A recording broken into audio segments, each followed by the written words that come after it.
الحمد لله يا خنو خلق أتون ما بيتا خدين جنك قرار الدجاسي ربي خمك جلتان الدود أجرها وجهك خوال النمين نباسي أما يا علم العلم علمنا القرآن قرآن برسيسي شوف درسا لكان قجب إيسي قدي نقسا تهري بريتشي على منسا ربي التايا سو مسنوغ مسا قديرا دلا دلا في سيفا يا عليم العلم علمنا القرآن قديرا دلا دا قد فتنا دربي رافق إيسي شوف فتنا بوتم منجول بدين فتنا أنا الدانم في الدانم في لنا حروف قرآن قدي في بيا يا عالم العلم علمنا القرآن خوتا قرادان جائسنو خددني ديفنا نتندركنو بروساني فينا نتنجبنو نبيكم سخينيان اتنيربنو خنو دد بيخي سنجرتو نجا يا عالم العلم علمنا القرآن حجاب قلبي في قر الرابني كل وان جباتي سمان غياني يا دواهن دراسين فيني وان بربادن انداسين اركتني دوا وهيوتو تاهي مقا يا عالم العلم علمنا القرآن وهم انجينو نران هنكسو دجينو جتيني خسن قلبسو ني آخر اللي سنها سبلسو خدو هنگاسو راس كنا شفسو وانين جيم بيخا الرب بيخيا يا عالم العلم علمنا القرآن جزاك الله نمني دور کے جولے مجلس دفو خانی گرساتو ربی تجفو دور کو فیالے دیون گلفو وانی کبو خیسا اسا حاففو دور کی لالی آبو سیف باتی ادا يا عالم العلم علمنا القرآن أكاسي تيا لكي ساكا تيلا يا والربيا نفي لا فادا رب التينيا رب سيا أبو لا فاكفيا يوم يتنكر الراس فرتو إيا يا عالم العلم علمنا القرآن أكاسي قال ما يادنا ما شاء الله مجاهنا القرآن برسيس كنو والكيس جري نجار تو دينو برا أكاد جخيساتو تو نجار ري أكاسي ربي هافجيسو شرنيا نما خني سبل إسا إني سن أما خني سبل إسا إني سن أما لف ربيتين إني دما سني وجنتين يو أرما دربما نعم كام بل إسا بربدان هما يا عالم العلم علمنا القرآن ani dadabada dandayan suma watakkan qaceltu dandayuma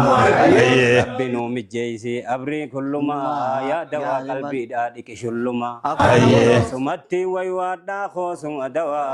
يا عالم العلم علمنا القرآن akasiga جزاك الله خيرا يا دردو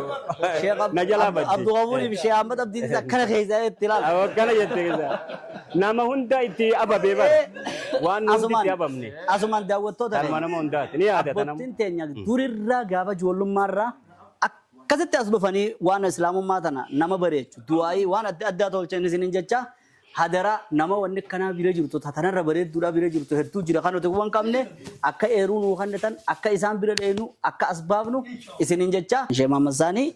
naa jaabisan kun yeroodha dubbatu ijoollee isin fakkaata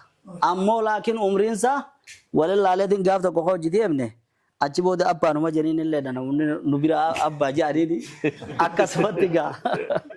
lafa buleessa wallee nin aarreensa nin aarree fi kanatti gartee foollee isaa kun ijoollee fakkaata malee isaa aaruun imma dura rabbiin kiyya nan garsiifne tafsiiraa fi muslim namni isarraan qara inni madabi ogguun fi nama tokko tafsiiraan himnu yookaan quraanaan himnu yookaan kaan hin himnu waan biraan biyya jechuu mi bir tani irratti raajii sittaatee dubbatta malee. nama toohida durarraa dhageenya isa darasaa toohidaa jedhaniiti akkana waliin dhaabbatanii yaa'an toohidumaa'u darasaa hadiisaa jedhaniiti darasaan hadiisaa sun toohida himti jedhan gaafni sun gaafa safaraatii beeke irraa miti. Egaa safaraan jaaramee jiru laa sanoo sabaatumaa booduma haruma kana. Jidduma tana.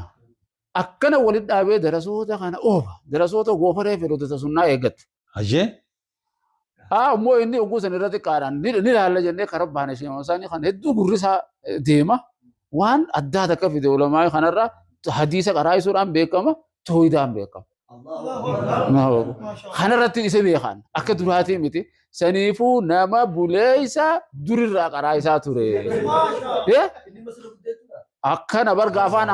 alim magaan, baa magaan, taa magaan, alim magaan kan jedhu sanqa. Yaa Rabbi sabagaan anaa dibbee dhawaaf gaafa san ijoollee dibbeen jennaa bannuti.